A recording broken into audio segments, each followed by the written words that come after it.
and increasing in healthy numbers as years go by.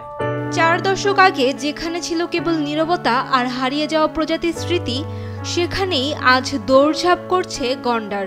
আফ্রিকার দেশ উগান্ডায় 1980-র দশকে শিকার, চোরাচালান ও রাজনৈতিক অস্থিরতার কারণে গন্ডার পুরোপুরি বিলুপ্ত হয়েছিল।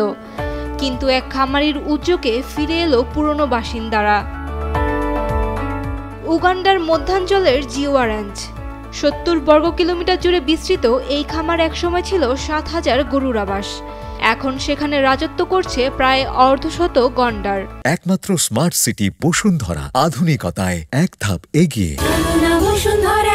2005 থেকে 6 সালে রাইনো ফান্ড উগান্ডার উদ্যোগে কেনিয়া ও যুক্তরাষ্ট্র থেকে আনা 6টি গন্ডার দিয়েই শুরু হয় এই নতুন অধ্যায়।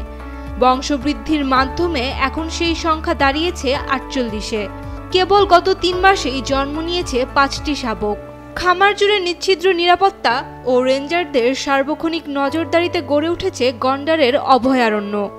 সেখানকার রেঞ্জার জানান, প্রতিটি গন্ডারের খাওয়া দাওয়া, আচরণ, এমনকি বিশ্রামের ধরন পর্যন্ত নথিভুক্ত করা হয়।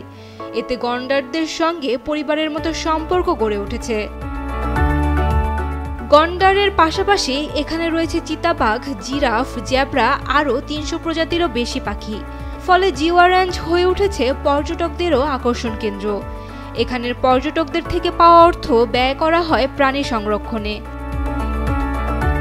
জিওয়া কর্তৃপক্ষের লক্ষ্য স্পষ্ট, পর্যাপ্ত সংখ্যক গন্ডার প্রজনন করে তাদের উগান্ডার জাতীয় উদ্যানে স্থানান্তর করা। ভবিষ্যতে এই খামারে 80টি পর্যন্ত গন্ডার রাখার পরিকল্পনা রয়েছে। এছাড়া নতুন বৈচিত্র্য আনার জন্য অন্য আফ্রিকান দেশ থেকেও গন্ডার আনার পরিকল্পনা রয়েছে।